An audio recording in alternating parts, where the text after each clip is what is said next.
नमस्कार दोस्तों, मैं आपका अपने चैनल डॉक्टर होम्योपैथ में स्वागत करता हूं। आज हम बात करेंगे होम्योपैथी के बारे में और कोशिश करूंगा कि होम्योपैथी से रिलेटेड सारे फैक्ट्स या जानकारियां आपको इसी एक वीडियो में बता दी जाए और साथ ही साथ बात करेंगे इससे जुड़े कुछ मिथ्स या अफवाहों के बारे में। तो सबसे पहले हम यह समझेंगे कि होम्योपैथी है क्या और साथ ही साथ इसकी खोजकर्ता यानी फादर ऑफ होम्योपैथी के बारे में भी जानेंगे। इसके बाद आपको होम्योपैथिक मेडिसिन बनाने की पूरी प्रोसेस बताई जाएगी और साथ ही साथ यह भी बताने की कोशिश करूंगा कि होम्योपैथ के डॉक्टर आप कैसे बन सकते हो। इतनी जानकारी होने के बाद आपके मन में ये सवाल जरूर आएगा कि ये होम्योपैथिक दवाइयाँ कितने दिन में असरदार होती हैं, या सीधी भाषा में कहें तो मतलब कितने दिनों में काम करती हैं, और साथ ही साथ हम आपको इसके साइड इफ़ेक्ट्स के बारे में भी बताएंगे। तो आइए शुरू करते हैं अपने इस टॉपिक को बिना किसी समय की बर्बादी के। तो आइए दोस्तों देखते हैं कि होम्योपैथी क्या है। दोस्तों, होम्योपैथी ग्रीक वर्ड होमो और पैथो से मिलकर बना है। इसमें होमो का मतलब होता है सेम या एक जैसा, और पैथी का मतलब डिजीज या रोग। अगर सीधी भाषा में कहें जिस वजह से बीमारी हुई है तो उसे वही बीमारी से बनी हुई दवा की हल्की खुराक देकर बीमारी को ठीक करने की कला को ही होम्योपैथी कहते हैं। दोस्तों, होम्योपैथी के पिता सर डॉक्टर सैमुअल हैनीमैन को कहा जाता है। उन्होंने इस चिकित्सा प्रणाली को 1796 में खोजा और इसके बारे में बताते हुए कहा कि होम्योपैथी समरूपता के सिद्धांत पर आधारित है, जिसमें दवाएं उन बीमारियों से मिलते जुलते रोग दूर करती हैं जो बिल्कुल वैसे रोग किसी स्वस्थ व्यक्ति में पैदा कर सकते हैं। तो आइए अब देखते हैं कि होम्योपैथिक दवाएं बनती कैसे हैं। दोस्तों, होम्योपैथिक दवाओं को मिनरल्स, जानवरों तथा पौधों से बनाई जाती है। सबसे पहले इसके मूल अर्क को बनाया जाता है, जिसे हम मदर नेचर के नाम से जानते हैं।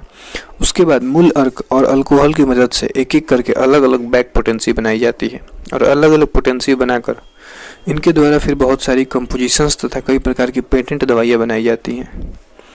दोस्तों, होम्योपैथिक दवाइयों के काम करने का तरीका डॉक्टर और पेशेंट के नेचर पर डिपेंड करती है। अगर केस टेकिंग बहुत अच्छी हुई है तो कुछ मरीजों में इसका असर मात्र कुछ घंटों में दिखने लगता है और बीमारियों का सीधा जड़ से खत्म करने के काम करती है। एलोपैथी से विपरीत ये दवाएं कुछ धीमी जरूर काम करती हैं, लेकिन एलोपैथी की तरह ये बीमारियों को दबाने की काम नहीं करती। ये बीमारियों को जड़ तक जाकर सीधा उनकी जड़ों को कमजोर कर बीमारियों को पूरी तरह से ठीक करती हैं, जो कि जाहिर सी बात है कुछ समय लेंगी ही। अगर बात हम साइड इफ़ेक्ट्स की करें तो होम्योपैथ की दवाएं बहुत ही सुरक्षित मानी जाती हैं। अगर दवाइयों को सही मात्रा में और सही वक्त पर लिया जाए तो इनके साइड इफ़ेक्ट्स ना के बराबर हैं। दवाओं की सबसे बड़ी अच्छी बात, ये दवाइयों का आप कितने भी दिनों के लिए लगातार प्रयोग कर सकते हो। इनकी एक विशेषता भी होती है। ऐसा कहा जाता है कि होम्योपैथिक दवाइयाँ जितनी पुरानी होती जाती हैं उतनी ही इनकी कार्य क्षमता बढ़ती जाती है, और शायद इसीलिए होम्योपैथिक मेडिसिन्स पर कभी कभी एक्सपायरी भी नहीं लिखी जाती है। दोस्तों, अगर आपको ये मेडिकल साइंस पसंद आती है और अगर आप इस चिकित्सा प्रणाली के डॉक्टर बनना चाहते हैं तो एक बहुत आसान प्रोसेस के तहत आप बन सकते हैं।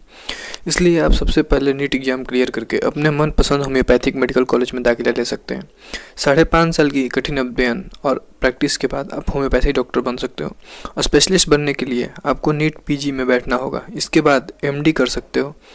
अगर होम्योपैथी के प्रोज एंड कॉन्स के बारे में बात करें तो इसके फ़ायदे बहुत सारे हैं, जैसे कि होम्योपैथिक दवाइयाँ बहुत ही ज़्यादा सेफ़ होती हैं। इन दवाइयों को कोई भी साइड इफ़ेक्ट्स नहीं होते। होम्योपैथिक दवाइयाँ काफ़ी सस्ती मिल जाती हैं। इन दवाओं को लेने से हमारे शरीर पर कोई भी नेगेटिव इम्पैक्ट नहीं होता है और ना ही हमारी शरीर की इम्यूनिटी पर, बल्कि साथ साथ ये दवाएँ हमारे शरीर की इम्यूनिटी को बेहतर करने का काम करती हैं। इन दवाओं को किसी भी उम्र के लोग ले सकते हैं, फिर चाहे वो छोटे बच्चे हों या प्रेग्नेंट लेडीज। ये दवाएं सब में एक समान कारगर होती हैं। होम्योपैथिक दवाएं एक्यूट या क्रोनिक दोनों तरह की बीमारियों में समान लाभकारी मानी जाती हैं। ये दवाएं कभी भी आदत में नहीं बदलती। अगर आप इन दवाओं को लेना छोड़ भी देते हैं तो इसकी निर्भरता शरीर को तनिक भी न पड़ने देंगी। इतनी सारी फ़ायदों के बाद अगर हम इसके कॉन्स की बात करें तो ये दवाएं एलोपैथी जितनी तेज असर नहीं करती हैं। अगर पेशेंट अपने बारे में पूरी जानकारी नहीं दे पाता है तो डॉक्टर इन बीमारियों का इलाज सही से नहीं कर पाता है। इन दवाओं के सेवन से वक्त मरीजों को कॉफ़ी के सेवन से मना किया जाता है ताकि दवाइयों का असर बना रहे। तो दोस्तों, उम्मीद करते हैं कि आपको वीडियो पसंद आया होगा और लगभग ज़रूरी चीज़ों के बारे में मैं पूरी तरह से आपको समझा पाया हूँ। अगर कुछ छूट गया हो तो आप कमेंट कर सकते हैं और उसके लिए सेपरेट वीडियो बना दूंगा, क्योंकि एक वीडियो में पूरे होम्योपैथी को समझना नामुमकिन है। तो फिर ठीक है दोस्तों, मिलते हैं फिर किसी नए टॉपिक के साथ अगले वीडियो में। तब तक के लिए ईट हेल्दी, लिव हेल्दी।